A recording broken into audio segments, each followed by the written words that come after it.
Hello, everybody. Welcome. So I'm Pepper Culpepper. I teach here at the Blavatnik School, as some of you know, and I have the great pleasure of introducing Professor Michael Ross, who is currently a visiting professor in the Blavatnik School and is a professor in the Department of Political Science at the University of California at Los Angeles, known to as UCLA to some Americans. So Michael is the author of The Oil Curse, How Petroleum Wealth Shapes the Development of Nations, which came out with Princeton University Press in 2012. And it's been so interesting to people that it's been translated into Russian, Japanese, Arabic, and Portuguese. He wrote an earlier book on timber booms and institutional breakdowns in Southeast Asia, which was published in 2001 by Cambridge University Press. And aside from the book writing, he's published widely in every major journal in political science, including a 2009 article in the American Political Science Review, which was recognized by the APSA as the best article published in that journal, which is the best journal in political science that year. So this is a man who does serious political science, but who not only does that, but who writes frequently for the broader public in op-eds and other venues to help us understand better what's going on in the area of resource politics. And he's going to talk to us today about oil politics, but I just want you to know that his ambitions, oil is hugely important in the modern economy, but he's not satisfied with oil. He's now going to do climate change next. And so we all look forward to what he has to say about that. But today, please join me in warmly welcoming Michael Ross.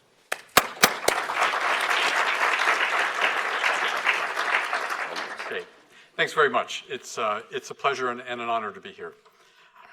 So, the future of oil politics. First of all, there is some good news, which is that the best projections suggest that oil prices will remain low for a long time, for a variety of reasons I'll get into. Okay, and that means for consumers of petroleum, like myself, we have available to us cheap gas and will in the foreseeable future. Okay. So that concludes the good news portion of this talk. The remainder of the talk, I'm afraid, is mostly kind of pessimistic.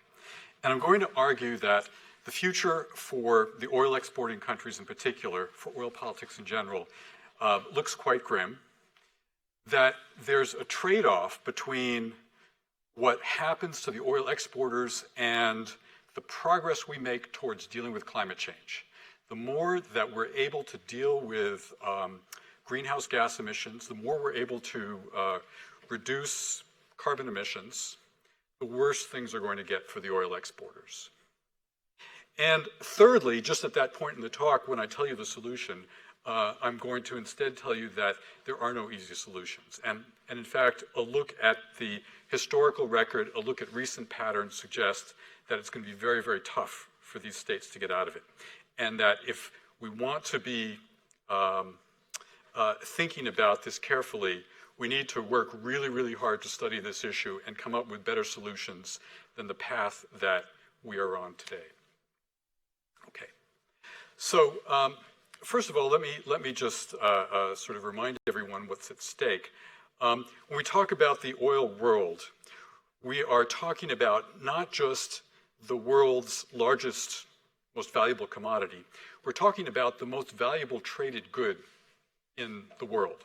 Okay, the value of oil exports and petroleum product exports vastly exceeds that of the next category of traded goods, of machinery, of automobiles, of food.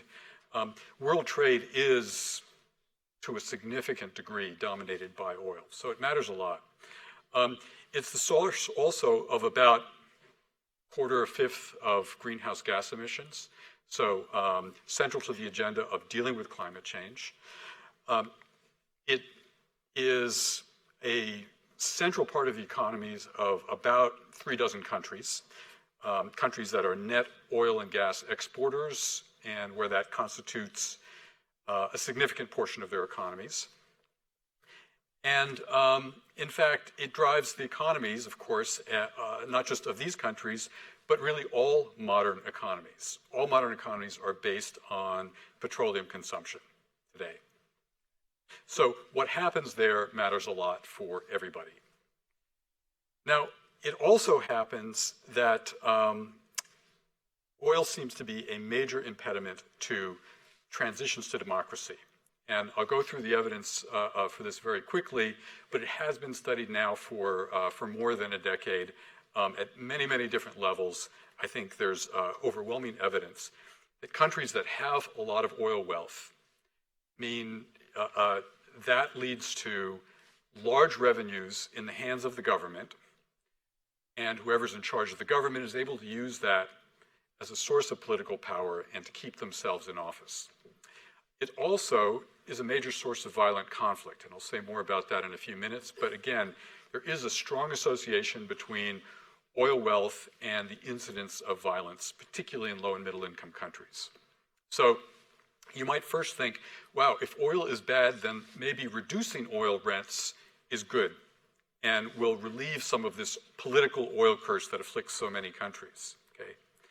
I'm going to argue it's not that simple. Maybe in some ways, yes. In a lot of ways, no.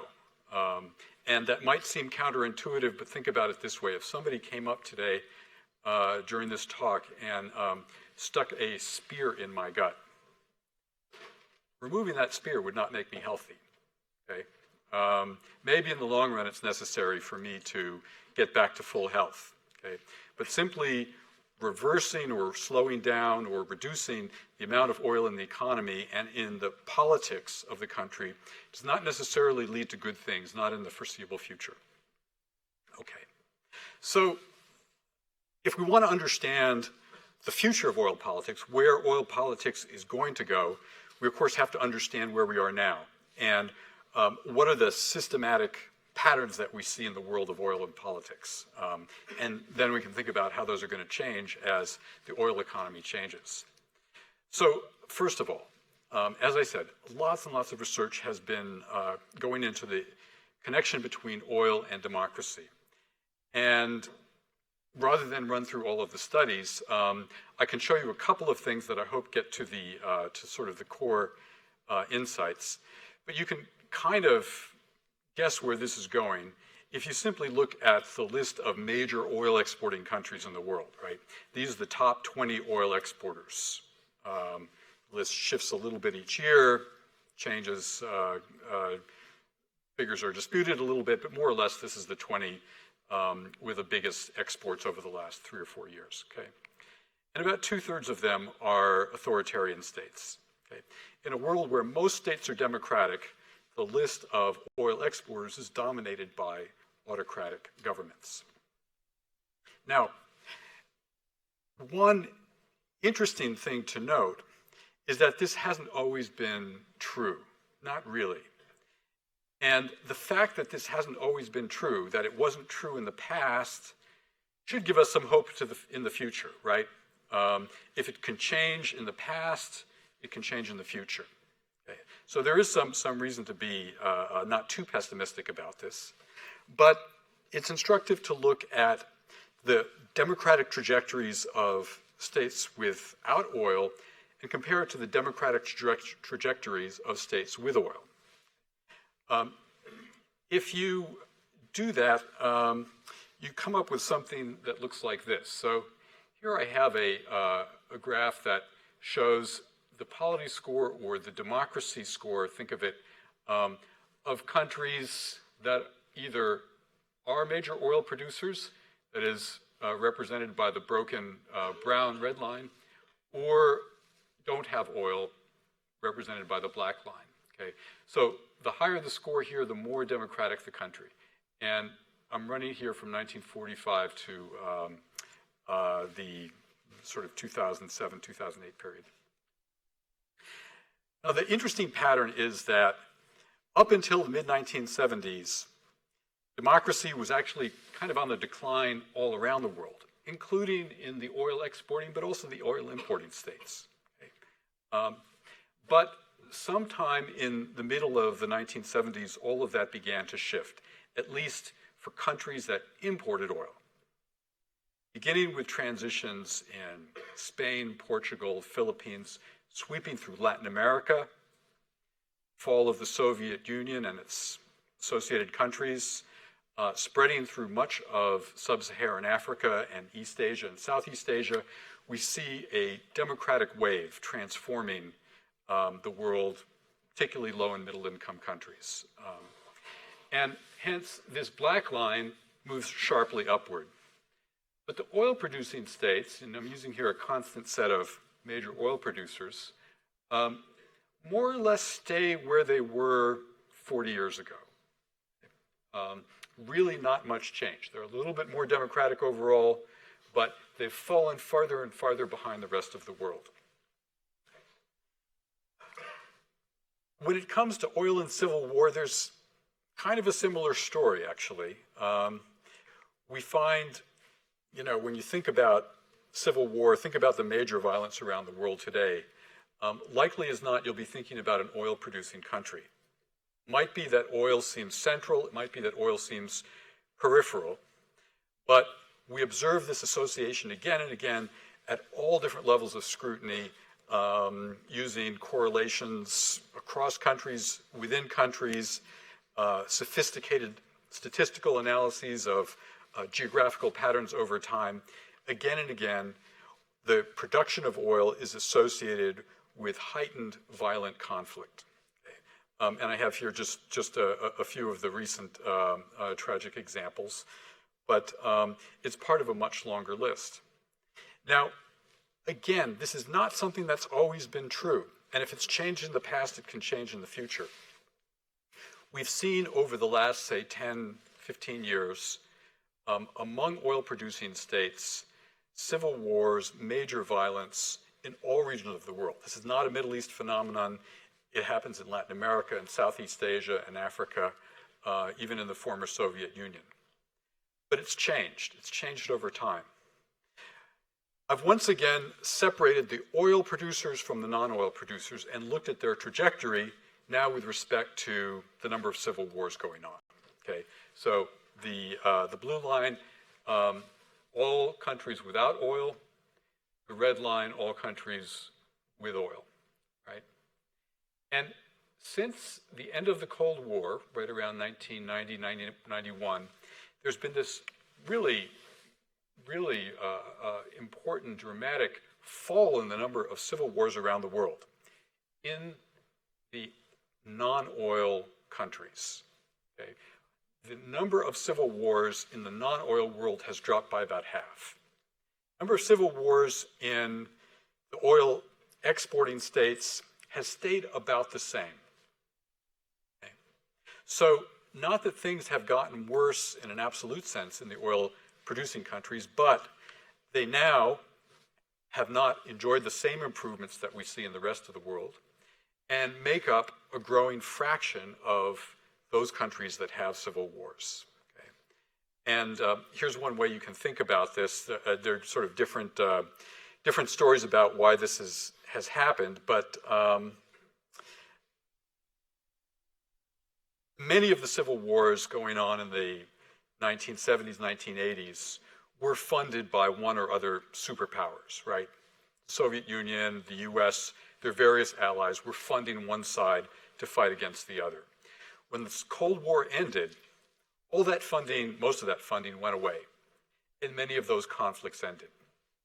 Those conflicts that were funded not by superpowers, but by an indigenous funding source, oil or extortion from oil, those persisted. So today, again, a large fraction of the conflicts going on occur in the oil exporting states. So what does all this mean for the future? Well, the new world of oil is dominating the discussion among people, in my area. Everybody is sort of keenly aware of how many of the fundamental features of the oil economy are changing in a way that certainly they have not changed since the 1970s, 40 years ago, maybe in ways that they have not changed for 100 years, since the spread of the internal combustion engine, the breakup of Standard Oil kind of led to the modernization of the global oil-based economy. Okay? Things are changing in a big way. One indicator of this is the slowdown in oil consumption growth. The advanced industrialized democracies already seem to have peaked more or less in their oil consumption. Okay. In Europe, starting to decline. The rest of the world, not surprisingly, oil consumption continues to increase, but projections are, I think, reasonable that oil consumption will peak sometime in the next 10 or maybe 15 years in the rest of the world. And hence this sort of century-long growth, century and a half long growth in oil consumption may be flattening out. At the same time that we still have tremendous reserves available to the oil exporters. We, of course, see improvements in alternative energy, so demand for energy sources can be satisfied without relying so heavily on fossil fuels. Improvements in battery technology open the door toward electric vehicles and other ways of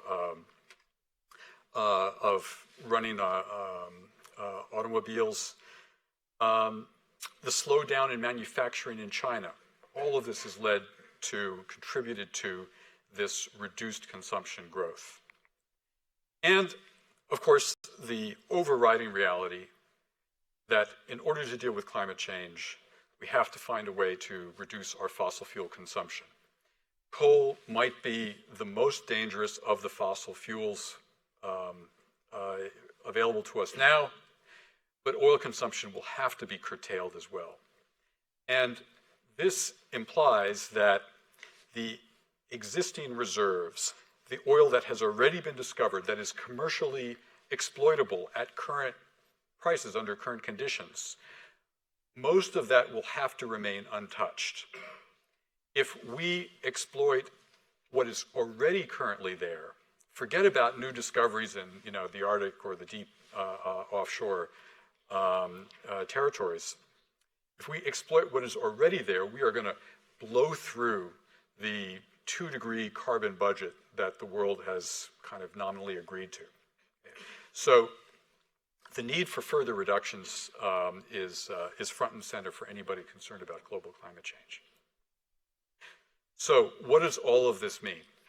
Where will this lead to for the oil-producing world and for the rest of us who are affected by it?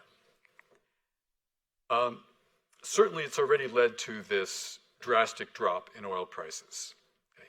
Beginning sometime in mid-2014, we see this very sharp drop, depending on sort of when you're measuring, maybe a drop of half or 2/3 in the price of oil.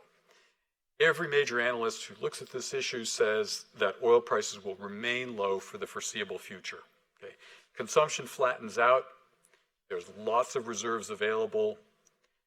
It's going to be very difficult to imagine a scenario in which prices rise and stay higher the way they have over this period, this last 15 years.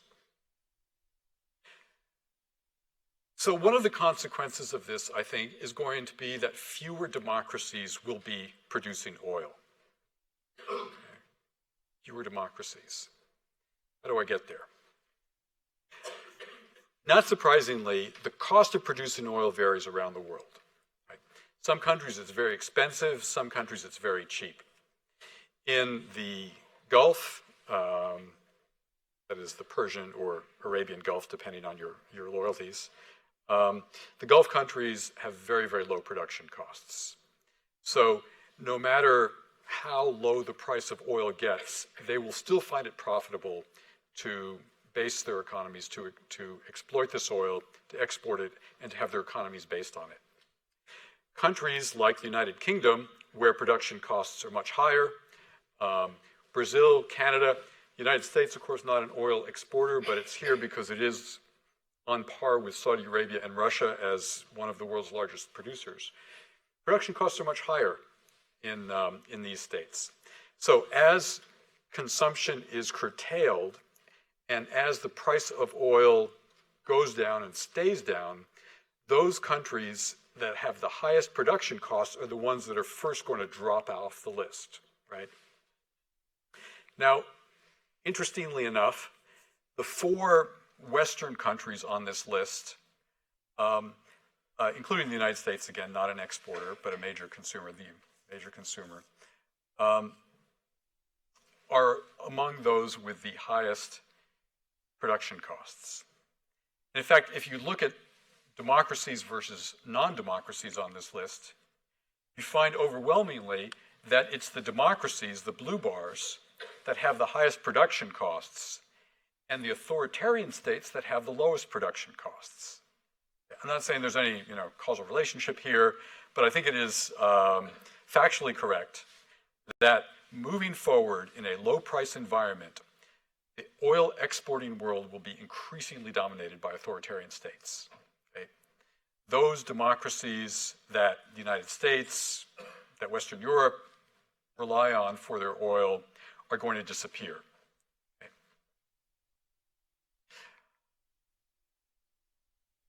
Now, another way to think about this is to look at this list again of the top 20 oil exporters. Right? Again, the ones in red are the authoritarian states.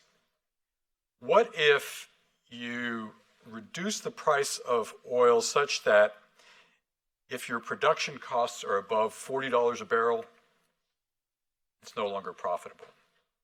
What happens is that you lose the United Kingdom and Canada, first of all. What happens if you go down to $30 a barrel? Well, you lose most of the other democracies on the list, with the exception of Nigeria and Mexico. So increasingly, oil exporters are dominated by authoritarian states. Okay. Now, the real question, and the tough question, is what happens to those remaining regimes? If you continue to produce oil, but you are getting less money for it, what happens to you politically? Now, we're sort of entering now increasingly in the world of speculation. That is, I am entering the world of speculation. People who do forecasting in oil, and there's many profitable firms that have devoted themselves to nothing other than forecasting oil prices and oil events. Their track record is terrible. Okay, as best we can tell, you can't forecast oil prices out more than about 6 months. Okay? And people who make predictions about what the oil world will look like are regularly made fools of by surprises that nobody anticipated, including this dramatic drop in the price recently. So take everything that I'm saying with the appropriate cautions. Nonetheless, forging ahead, I think we can reasonably expect that among the remaining regimes, they will have less revenue, right? Governments in oil-producing states, even if oil is not the dominant force in the domestic economy, those governments are heavily dependent on oil revenues. Okay, it tends to be the source of most government revenue. So those revenues have already been shrinking and will continue to shrink or be much lower than historically the case. In authoritarian states, this means much less money available for patronage, much less money available for jobs to hire people, fewer resources to buy off discontented constituencies, fewer resources to keep the military happy, keep your generals busy purchasing new guns and tanks. All of this will occur, but it tends to occur with a lag, right? The full effects of the drop in oil prices since 2014 have not yet been felt in many countries. Why? Because oil states are, for the most part, smartly have stocked away a certain amount of money when oil prices were high, right? They typically have stabilization funds or sovereign wealth funds, which they're now drawing down in order to finance budget deficits. Okay? But they still have those funds. How much longer are they going to last? It, of course, varies from country to country. In Russia, I can't remember what the latest projection is, but maybe 1 or 2 years. Okay, Saudi Arabia, how many? 5 years. Okay. Saudi Arabia is kind of at the extreme end, with the exception of, say, Norway. Few countries have that much time before their reserves are played out. Now, oil exporting countries also have kind of an enhanced ability to borrow money because they've got these major assets. Banks are willing to, in fact, eager to lend them money. Okay? So just because the stabilization fund is running dry doesn't mean they're out of resources yet. All of this is to say that the political crunch that comes when when revenues dry up, has not hit the oil exporters yet, and will hit them in different points, at different points over the next, say, 5 years. Okay. Now, what will happen under these conditions? The dictator who has been, or the sheikh, or the king, or the military ruler who has based their regime on access to oil revenues loses a lot of those oil revenues. What happens politically? It's not something we have great answers to. So I'm kind of going further into the realm of speculation here. But it is useful to look back at the last period when oil prices went through a similar kind of crash, or collapse in the early 1980s. Okay. Similar kind of problem for the oil exporters, and those prices remained low for 15 years, maybe 2 decades even, if you want to, depending on how you measure it. Okay. So did that lead those countries to democratize? Well, in at least 3 cases it did. Okay. Mexico was the last major country in Latin America to democratize, but it did transition to democracy. When? Most scholars time it around 1999. Okay. This was still after a long period. So here I have on this axis oil income per capita. So this is the amount of oil revenue generated for this country. Okay, so it's the price of oil, price of a barrel of oil times the number of barrels this country produces. Okay. So this enormous drop-off, sort of collapsing in the early part of the 1980s, but a good 14, 15 years before we see an actual transition to democracy with truly competitive elections and an opposition elected. In Nigeria, similar kind of story. Transition to democracy around 2000, again, after a long period when oil prices remained low and a succession of military dictatorships were sort of struggling to survive. Indonesia, which has never been as dependent on oil revenue as the other two, also underwent this transition, again, after a period of, say, 15 years of very low oil revenues, kind of starving the Suharto regime of the resources that it used to have to buy off the military, keep it on their side. When protesters came out on the street, they could no longer rely on the military to remain loyal to the regime, and Suharto fell, a transition was underway.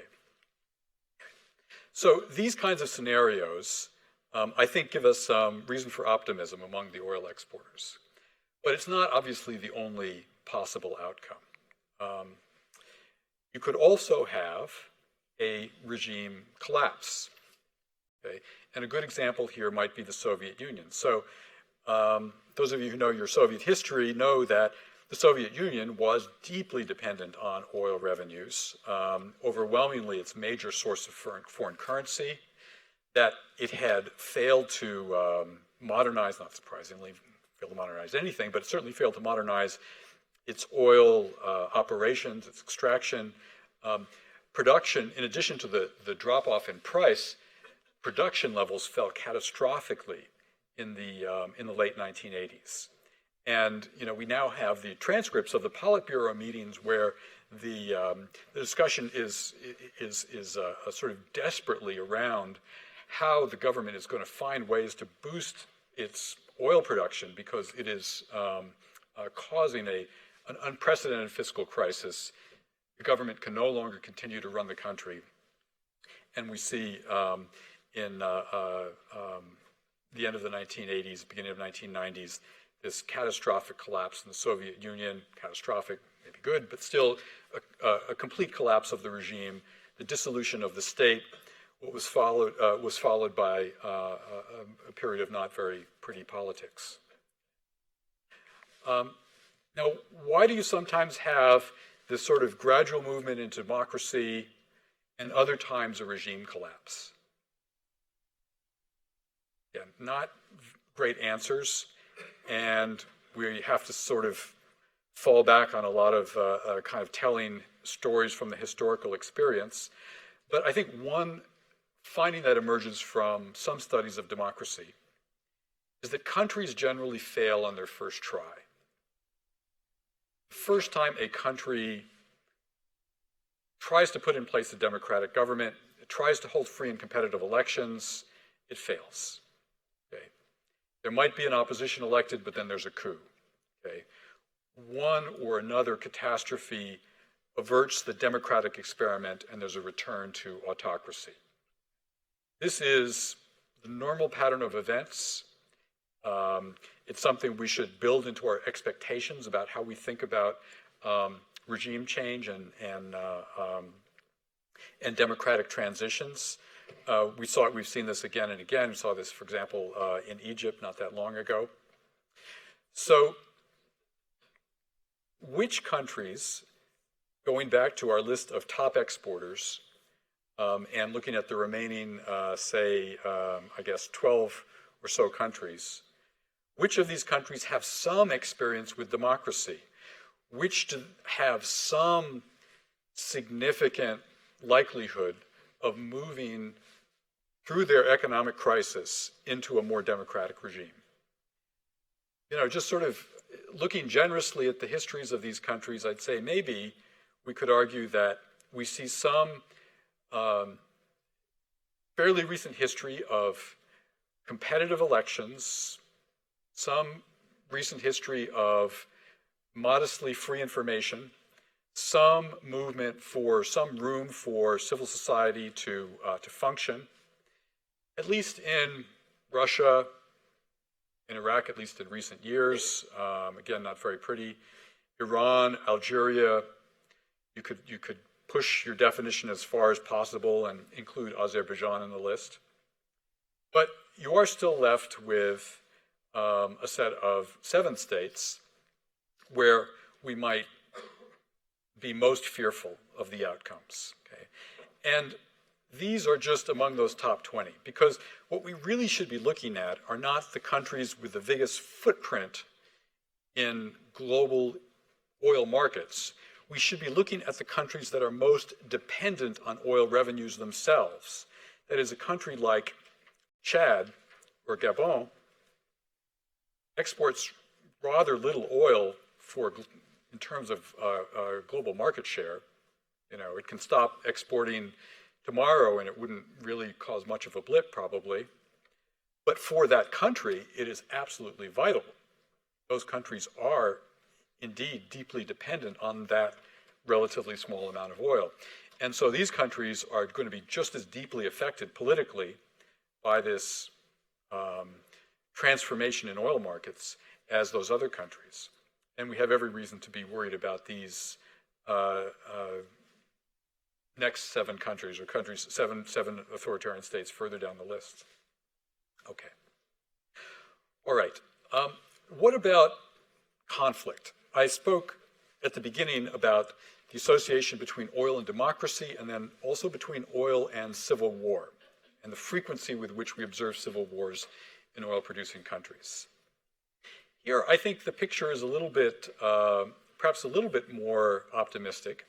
There is research on what happens to the incidence of violence in countries when oil prices are reduced. There's a wonderful study in Colombia from a few years ago. There's research in sort of at a micro level in a number of other countries now. The less oil money there is for people to fight about, the less frequently we see that fighting. Now, this applies mostly to a certain type of conflict. It applies generally to conflicts around oil extraction sites themselves, where local people are deeply affected by what happens and they want a larger share of the revenues, right?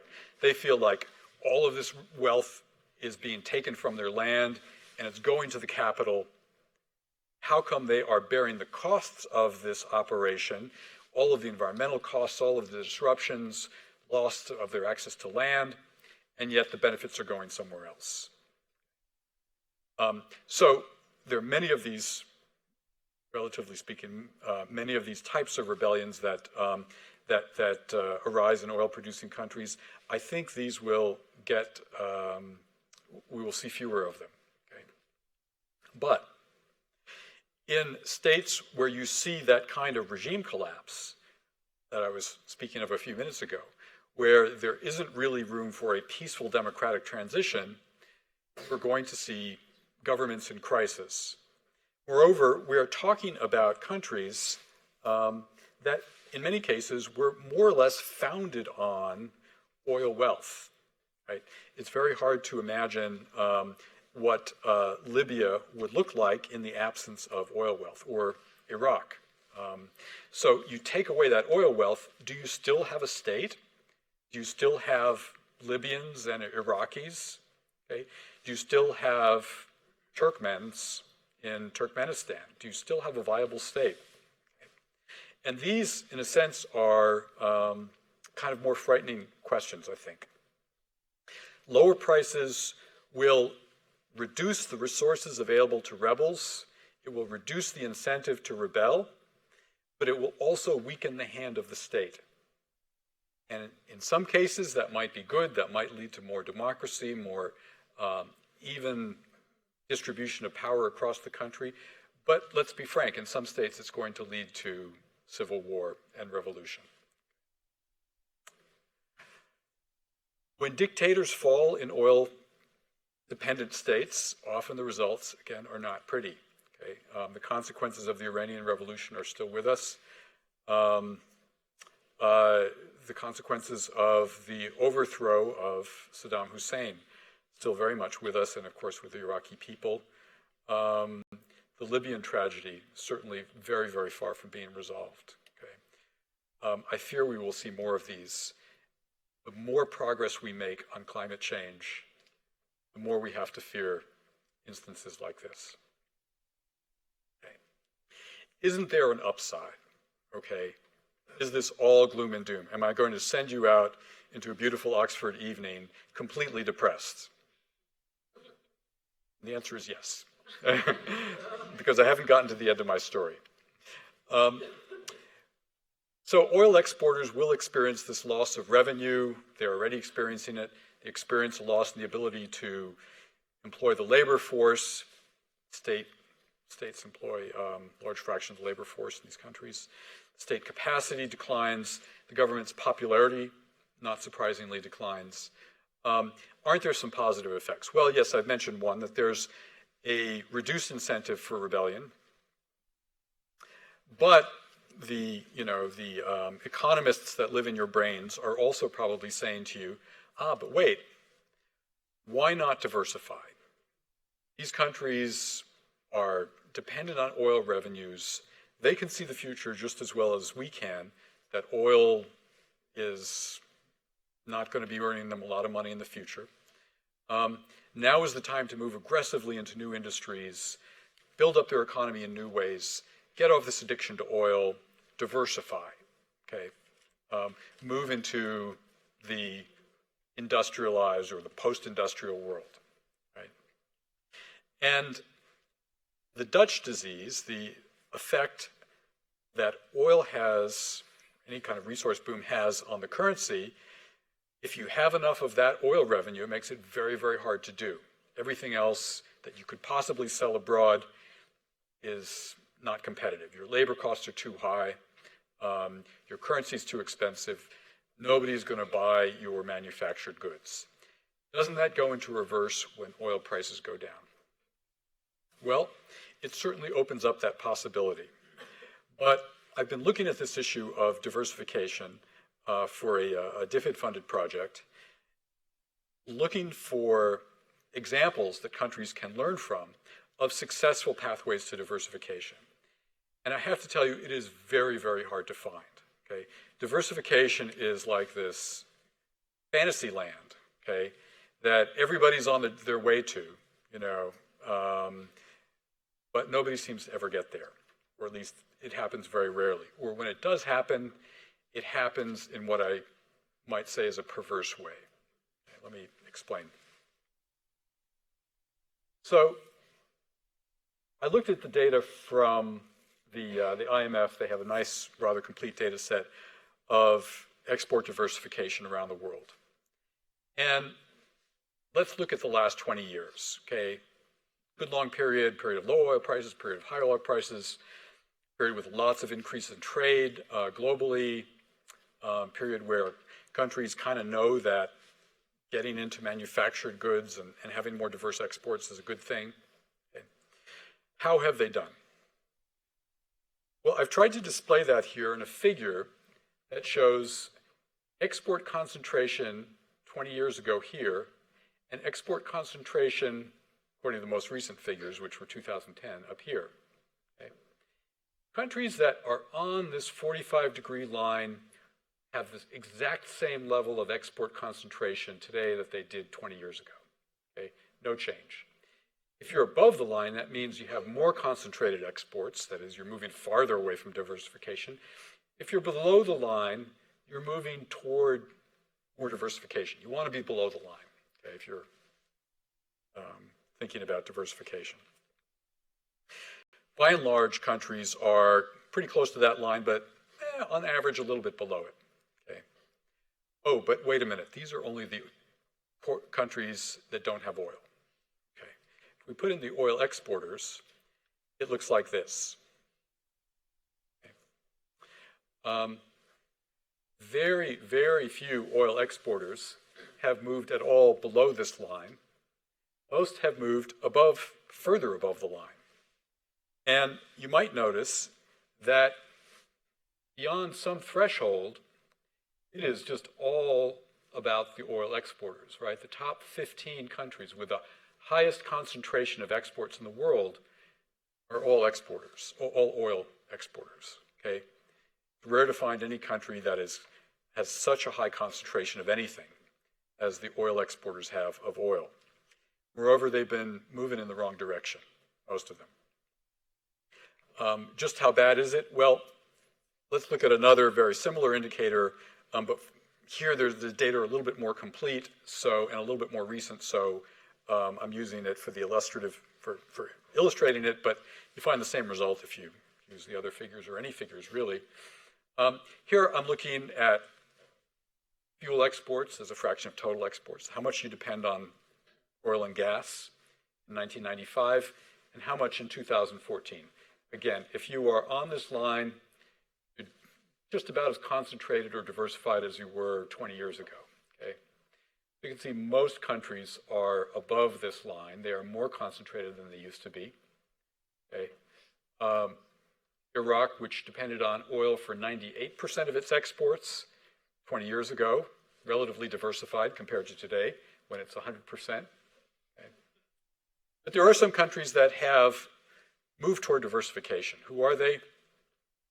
Well, there are the Congo Republic, which has made the largest improvements. This is almost certainly a statistical misreporting. Okay, some countries do sort of drastically misreport what they're doing, and looking more closely at the data, this is almost pretty demonstrably false. But we also have Yemen, okay, and Syria. Okay, not very happy developments in these countries recently. Why have they diversified? Because they're exporting less oil than they used to. Okay, not only because they're in civil war, but also because they happen to be depleting that little oil that they had before. So they are diversifying, but in really the worst possible way. Iran, somewhat more diversified. Oops, sorry, I keep hitting the wrong button. somewhat more diversified, but largely, I think, thanks to sanctions, okay, which have thankfully ended. Okay. So very few positive examples of moving toward diversification. What this tells me is that if we care about these countries, if we care about this part of the world, in fact, if we care about the oil exporting world and the future of oil politics, we have to think harder about what viable pathways there might be for this set of states. Okay? The current projections, the current opportunities are very grim for the most part. And it's not just for these, right now 36, maybe in the future 24 states. Because when things go wrong in these countries, it affects all of their neighbors and in fact affects the rest of the world. Okay? Think of the global costs of the disastrous invasion and civil war in Iraq. Think of the global costs of Syria or Yemen or Libya or for many years Angola, or the global costs even of the conflict in the Niger Delta, on and on, okay? These are things we can't ignore. A few final thoughts, and then we have time for questions and comments. So I have offered this very grim political forecast that fewer democracies will be among this group of exporters. The weakening of autocracies sort of sets countries on one path or another, either toward state collapse or toward democratic transitions. And we can at least make an educated guess about who's going where. But in all cases, we need to be worried because these are high-risk trajectories. Diversification, unfortunately, the sort of easy way out doesn't seem to happen very often.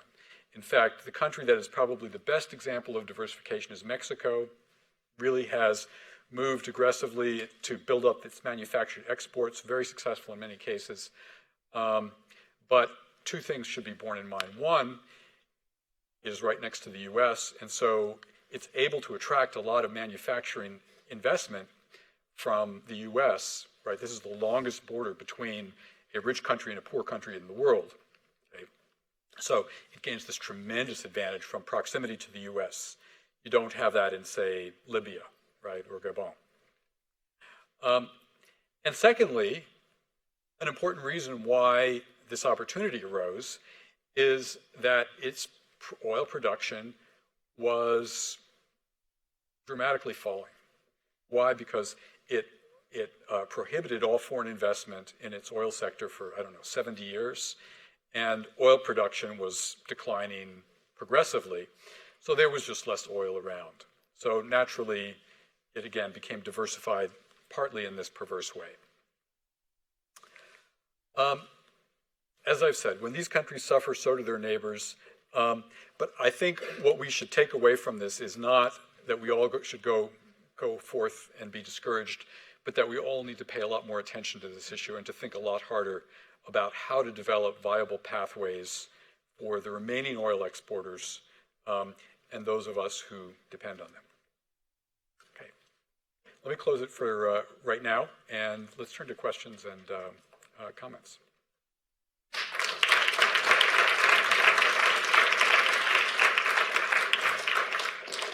So I'm going to let Michael run his own questions. There are microphones in the back. So one characteristic of a question at the Blavatnik School is it ends with a question mark, right? So please identify yourself, state your question relatively briefly, and end with a question that Michael can answer. And you can decide how to field them as you like. Okay. Why don't we start over here? Hi, Professor. My name is Portuguese. I'm from the Department of Politics, and I took your class a couple of years ago at UCLA. My question regards asset diversification, not for the dictator or for the state, but for economic elites within the state.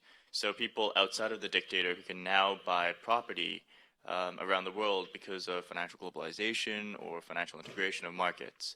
So what kind of effect would that have? Because off the top of my head, I would assume that if elites can buy property elsewhere, they have potential income coming from other sources than oil or asset-specific types of resources. So what do you think about that? Right. Great question. And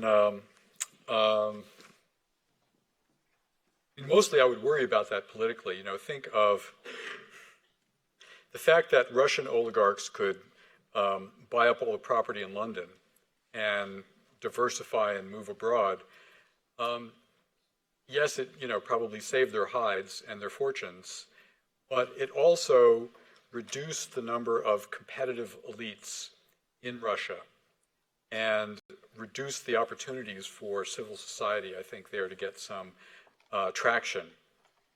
I worry whenever the welfare of the elite departs from the welfare of the country as a whole. And to the extent that, and you're absolutely right, to the extent that those elites can find a safety net abroad, means that they have to worry a lot less about their popularity at home and advancing the welfare at home. So it's a good point, and unfortunately another reason to be worried. Yeah. Well, thank you. First of all, thank you. My name is Santiago. I come from Venezuela. So a little flash forward on what happens when you have high debt and low oil prices. It doesn't look good at all. I have a comment and a question. The comment is that when you talk about failing states or states going from autocratic states or highly undemocratic, let's call it like that, to a failed state or terrorism, I think it's more because of the stakes at power. They're less, but I mean, there's less stake in power, so there's less an incentive to take power. But nonetheless, there's less money in the economy. So I'm not sure whether their argument, how strong it is that terrorist groups or irregular groups do not want to seize oil. And my question is about the impact of climate change. We've been talking about climate change since forever, like Rio '92, and it always has good perspective, but how far away is it? And I mean, the consequences, how quick will we see them? They have to be economically feasible, so. Yeah, I don't really have any good answer for that. I mean, it's the question that's certainly on my mind a lot, and question that I'm sure is on a lot of people's minds. Is there really going to be meaningful policy action? I mean, one thing to take away maybe from this talk is that the world is not going to be saved by high oil prices.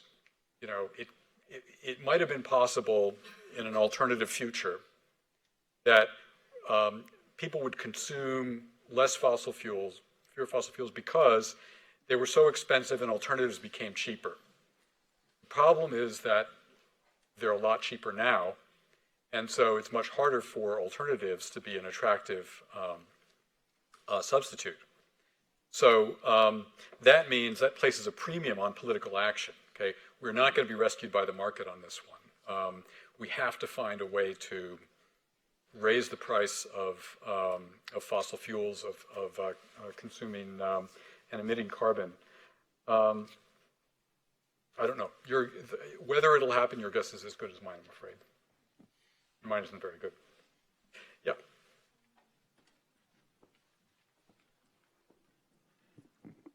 Hello, thank you for your talk. I'm Maria Gabriela, I'm from Venezuela too. And I was thinking about the debate among economists about whether to invest in your comparative advantage when you're an oil exporter country. That seems a pretty logical solution when you have very high prices of oil. But when we get to the low prices, the diversification theme appears again. So how is there an alternative, or what is your position to generate policies that are going to be efficient, but also to promote stability in our countries? Right. Yeah. So another good and tough question. I think the important thing to remember is that it's not just a matter of political will. So if you look at the news reports from just about any oil-dependent country today, of course, including Venezuela, but Saudi Arabia, Kuwait, Nigeria, everybody's talking about diversification, right? They also did 20 or 30 years ago. And it's not simply a matter of kind of sort of mobilizing the national will to do the right thing. Okay? The Dutch disease is this sort of mechanical effect that makes it extremely hard to compete because your labor costs are just too high and your currency is sort of in the wrong direction. Will your currency depreciate as oil prices go down? Sure. But you still, as long as you still have a comparative advantage in oil, that's going to affect your ability to compete in other areas. Now, that's not inevitable. Nothing is inevitable. But I think it does mean that we have to kind of collectively invest in research and thinking about ways to get out of this dilemma. And I have some, not really original ideas, but I mean, I've been reading some, possibilities. Maybe if you're, part of sort of the middle part of a production chain and you're adding value to some sort of partially assembled goods, you can get out of this. Maybe in the service economy, maybe it's easier. Maybe you focus really just on domestic diversification and try not to worry about export diversification. Okay? None of these are quick or easy solutions. We need to sort of come together and think harder about what viable solutions there are.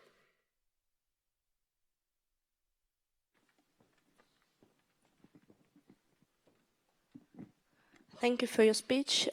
You mentioned that one of the effects of the cheap oil prices is the decrease in government popularity in oil exporting countries. And in some countries, we've already seen this effect, like Brazil or Nigeria, while in some others, like Russia, which I'm from, it's not the case, at least so far. How do you explain this? And the second short question, why are you sure that there's a room for peaceful democratic transition in Russia? Thank you. The second, I certainly am not predicting a peaceful democratic transition there, but I think there's been more experience with political competition. There's been more freedom of the press than there has been in some of the other countries on that same list. So I'm not saying it is the most likely country to become a democracy tomorrow, but compared to some of the others, I think it's a slightly better position. But your first question, I've looked into this. This is a great question. So as you probably know, in the past, Putin's popularity, which is measured relatively well by the Levada Center in Moscow, Putin's popularity has kind of risen and fallen with the price of oil, right? Until a couple of years ago, when it was falling, in fact, it had fallen close to its level at the beginning of the 2000s when he was just still kind of new. And then it changed, right? I didn't have time to produce the Levada Center graph that shows this, but big spike upward, and it stayed up very high at all record levels, like 88, 90% approval rating. And we know what that is, right? That's the timing of the incursion into Ukraine, the invasion of Crimea, Syria. So there's certainly another possible pathway where leaders take aggressive actions that boost their popularity through other means. Now, it would be nice if those other means were, to provide, universal public health facilities and better education. But in some cases, it's also going to be through these sort of short-term, cheap, and disastrous for other people measures like invasions and military aggression. Not all countries will take that pathway, but we certainly need to be on the lookout for cases like this. Yeah. Hello. So my general impression of this talk is that the problem of oil curse is mainly self-generating and internal. If so, then are oil importers completely blameless? And if not, what can be done to alleviate this problem? I'm sorry, I'm not sure I understand the question. Can you say it So again? my question is like, is the oil importers blameless when it comes to this kind of right. problem? Yeah. Good question. Okay. Yeah. So certainly the oil importers are not blameless at all. Without the demand for the oil, there would be no supply. And speaking as a resident of Los Angeles, I'm as guilty as anybody. So it's a big, yes, you put your finger on a very important ethical issue. You might also be aware of this recent book, Blood Oil, by the philosopher Leif Wenar at King's College London. Very interesting, compelling argument that that dictators who export their country's oil are essentially stealing something that really belongs to the people and using it for their own benefit. And that the ethically correct thing to do is to do what was done with the slave trade and other examples in the past. When there is a illegal, internationally traded good, you boycott it. And that countries should boycott oil from authoritarian states, from undemocratic states. That's the argument. It's, I think, a very serious, compelling argument. I try to avoid saying what I think about it because I'm not really sure ultimately, but there's a lot that I find attractive about it. One thing in my talk that speaks to this is that, other things being equal, that set of oil exporters is going to be more and more authoritarian. Right now, the United States, for example, can draw on exports from Canada and Mexico. Those opportunities are going to narrow as oil becomes cheaper. Yeah.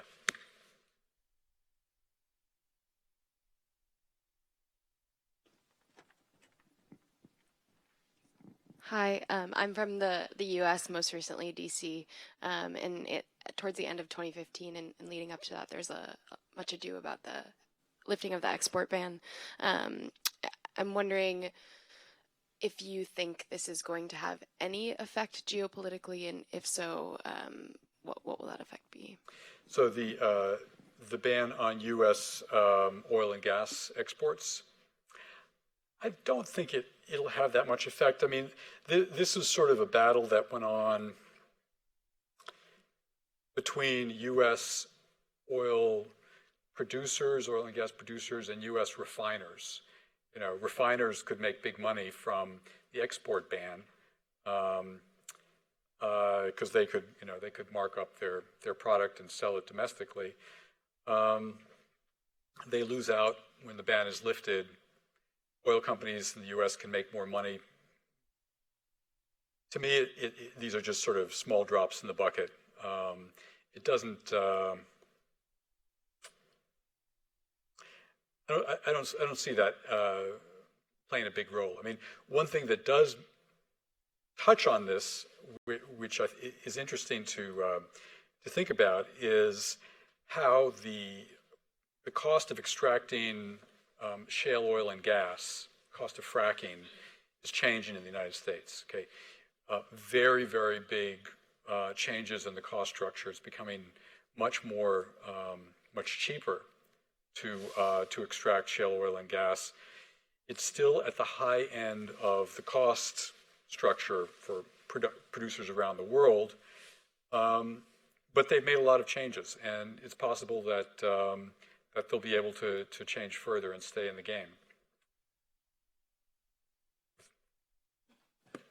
Yep.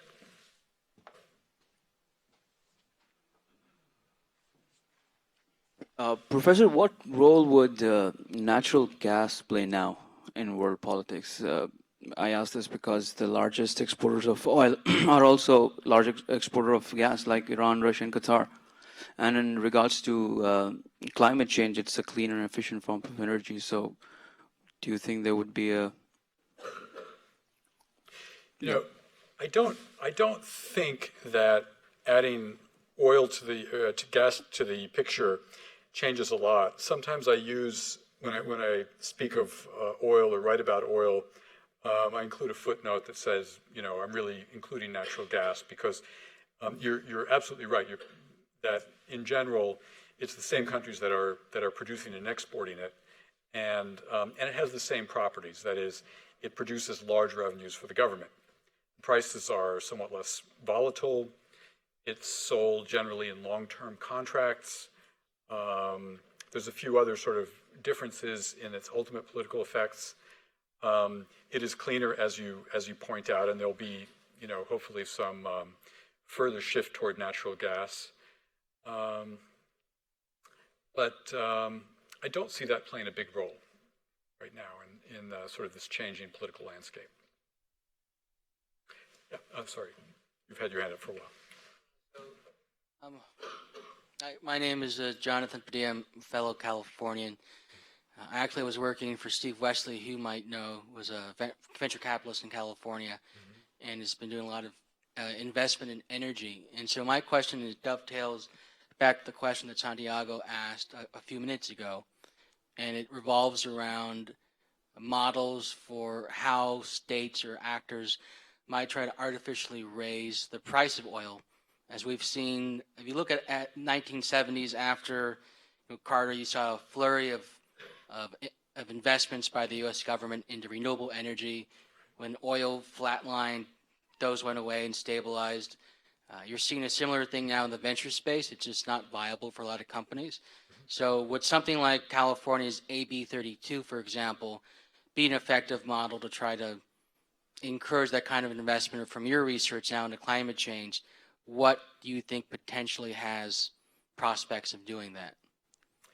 Yeah, so I'm not by any stretch of the imagination well versed in the world of alternative energy. What's happening in California is exciting. I think I'm living in the UK during the presidential election. I'm sometimes ashamed to be an American, but at least proud to be a Californian. So, lots of progress in alternative energies, though there is recently this very good article in, I believe, the Journal of Economic Literature that asks if we're ever going to get off fossil fuels, and points out that even under pretty optimistic scenarios of technological change, the improvements come mostly in electricity generation, not so much in transport fuel. That depends heavily, of course, on battery technology, and you can have continuous improvements in battery technology for a long time before you get to a technology that competes with the simple internal combustion engine in a world with very low oil prices.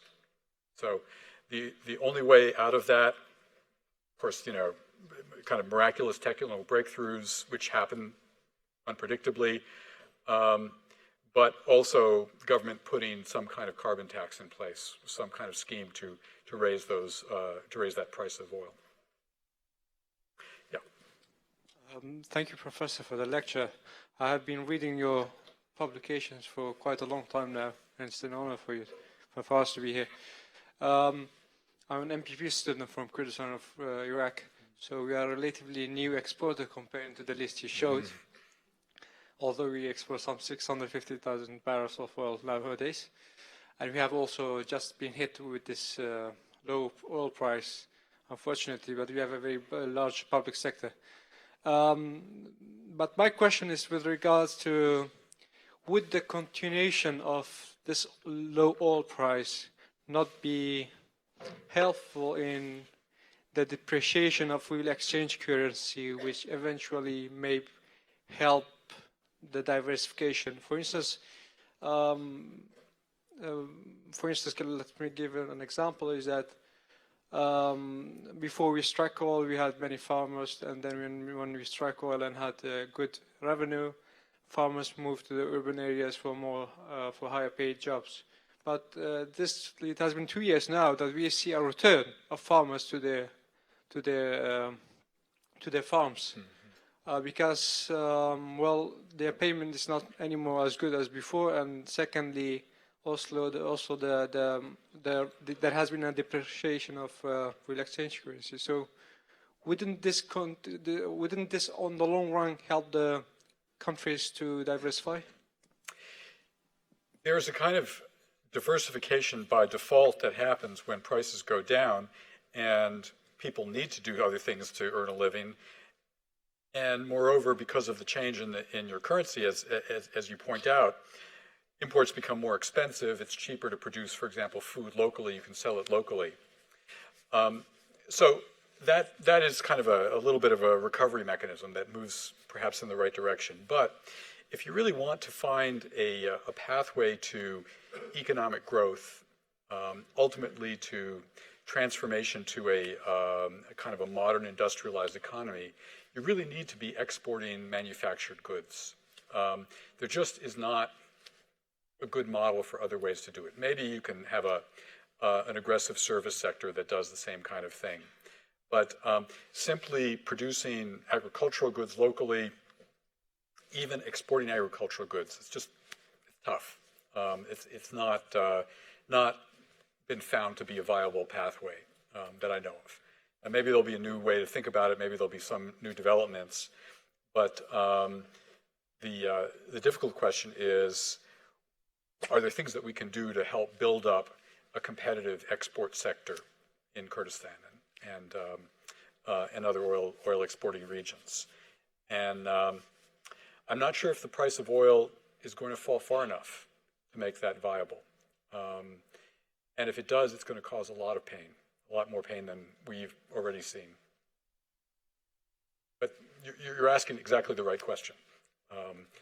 This is exactly what we need to be thinking about. Tom. Oh, sorry. I'm sorry. Please. Were you going to ask a question? I didn't see. We'll go afterwards. I'm Farid from Azerbaijan. Oh. My question, I have sort of a comment. All of the people here are from oil exporting and oil producing countries, including the U.S. You know, the world's largest. All right. Well, that's good because these are the people who need to think about it. And then a following question, Sure. related question. So, in case of Azerbaijan, in case of my country, I was reflecting upon whether the oil was curse or blessing in our case, and I would not dare to say that it was a curse. I think it definitely was a blessing, because we had a very unfortunate experience, unfortunately, with democracy right after the collapse of the Soviet Union in 1991, because part of our territory was occupied by the neighboring state. We had a very hard economic times, and when the government, the autocratic government that we have now, although I would not label it as a dictatorship or like autocracy, something compared to Turkmenistan or something, I think I would rather say that it's weak autocracy, maybe. Okay. Well, that's a different topic perhaps, but yeah, in our case, it brought, it helped to, the oil revenues helped to accommodate, let's say, about 1 million refugees and internally displaced people as a result of the war with neighboring Armenia. It helped to transform the country, development of country totally. It helped to create new infrastructure. It helped in so many regards that I just would not dare to label it as a curse. But on the other hand, with the falling oil prices that started in 2014, the future started to look grim, indeed, in the course of these 2 years. And what we witness now, that the government tries to reorganize itself by having different laws. We have literally every week a new law that tries to, let's say, promote agriculture, tourism development, or entrepreneurship. So my question to you is, drawing on your experience in the area, do you think the government, not necessarily in case of Azerbaijan maybe, but generally the question is, can the elite, the government, reorganize itself and, let's say, stay in power by creating a new sort of social contract framework in which it can further develop? Or do you think it's doomed to be displaced by, let's say, democratic wave or new authoritarian government, new elite? Thanks. Yeah, good questions. I had the pleasure of going to Azerbaijan twice, once before the BTC pipeline and once after, and clearly, there's tremendous gains in the welfare of people and opportunities for people. Good things and bad things come from oil. The question for me right now is what happens when that oil diminishes and when that money goes away. Certainly, I think that is a possibility. The world is more surprising than we can ever sort of grasp and comprehend, I think. Nobody in political science or in the social sciences, generally in public thinking, has anticipated the big changes of our time.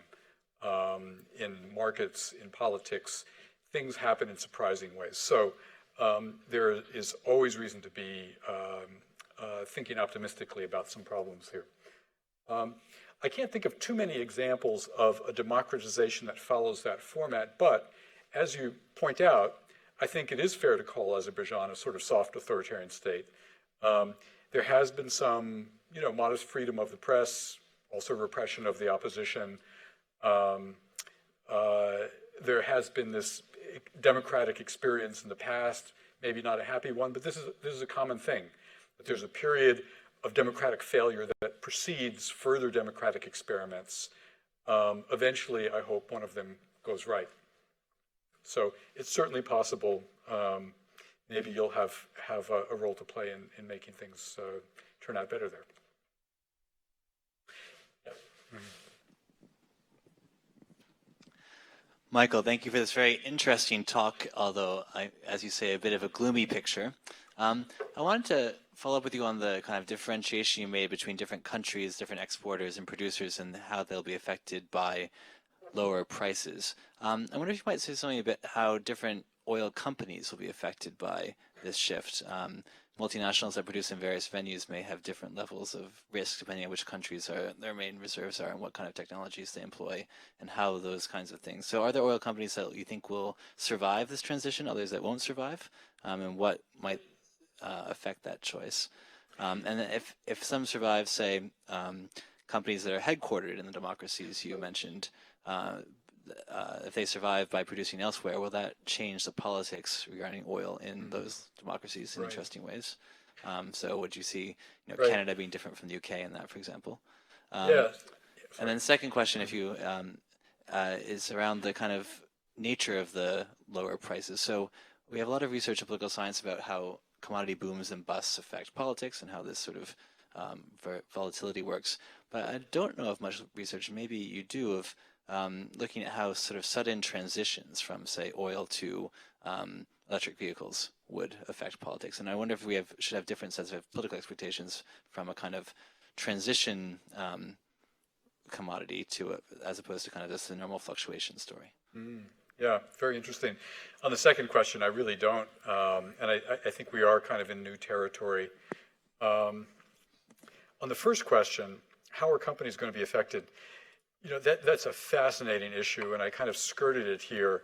And I'm not sure I have any sort of kind of conception of how to put together the different moving parts, but I'll mention a few of them. So one of them, of course, coal. The big coal companies have gone bankrupt in the United States. They're really on hard times. Oil companies are consolidating, they're cutting back investment, but these are, I think it's useful to remember that by and large, these companies are companies that have been around more or less for a century. It's sort of a remarkable thing to think about, that the companies that dominated the economic landscape 100 years ago in the United States, arguably globally, are the same ones that are in that sort of top 10 list of biggest producers, BP, Chevron, Shell.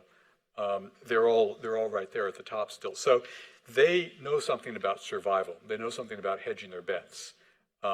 They give no ground in general on the problem of stranded assets or predictions that their assets are vastly diminished and going to diminish further. Their economic, their value, of course, is based on the reserves that they legally control, and those reserves have shrunk dramatically. In the U.S., the accounting rules are such that they've been able to avoid declaring that. In Europe, they've had to declare that. So that's, another thing that's sort of altering the landscape. A third factor is that oil importers in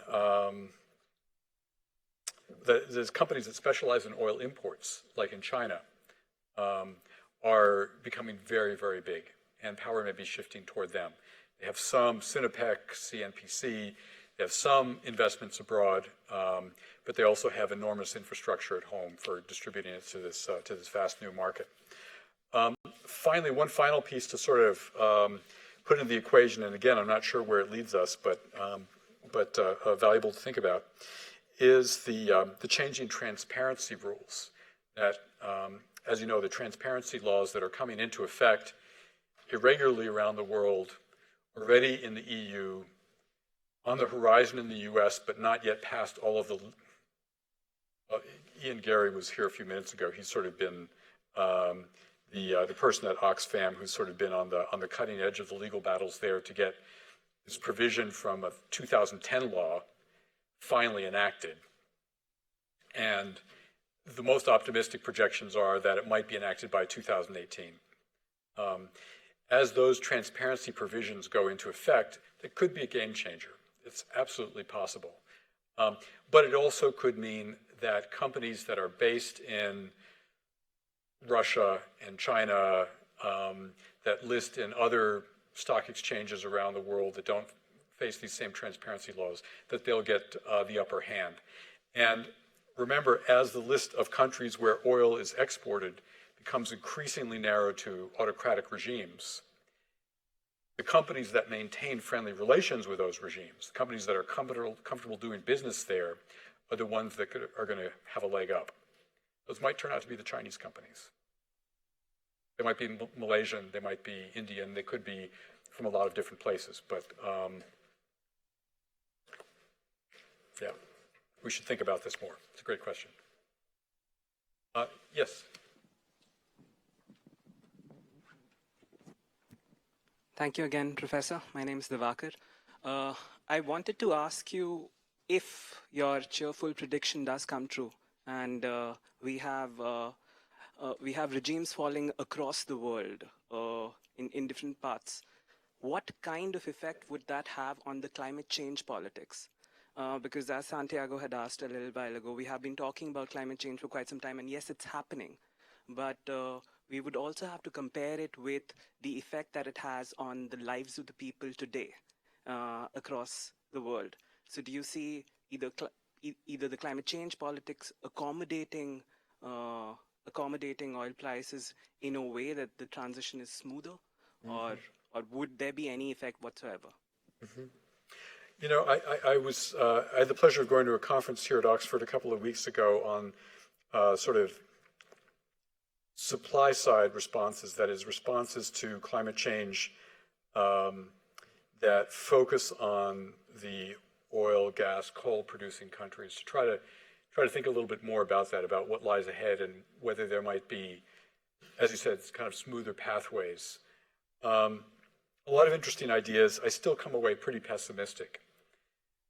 One scenario certainly could be that you have lots of disruptions among the oil exporting countries, and this leads to significantly higher prices. Saudi Arabia being the key example, but Russia could conceivably be big enough to play a role. Right now, we've moved from a world in which, with tight supplies and tight inventories, small disruptions made a big difference, to a world in which bigger inventories, looser supplies means that big disruptions don't matter that much. Okay, the insurgency in the Niger Delta restarted, a couple of months ago. Used to be that would have a big effect on prices. Today, hardly noticeable. So I just go back to the sort of axiom that I suggested at the beginning, which is that there's a not very pleasant trade-off between the welfare of the oil exporting countries and the welfare of the oil importing countries, and particularly on climate change.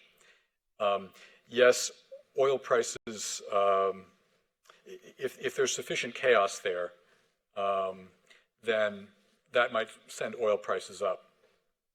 Maybe that'll have some effect on welfare, I don't know. I don't know about I don't know this question, but I'm glad you're asking it. I'm glad you're thinking about it.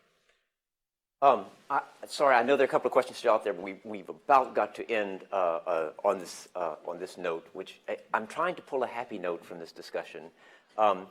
And so Michael said, you know, well, Mexico worked out well because it was next to the United States. And of course, there's a famous Mexican presidential quote, "Poor Mexico, so far from God, so close to the United States." And so that is the one sort of bright light I've taken out of here, is that maybe it wasn't all bad for Mexico.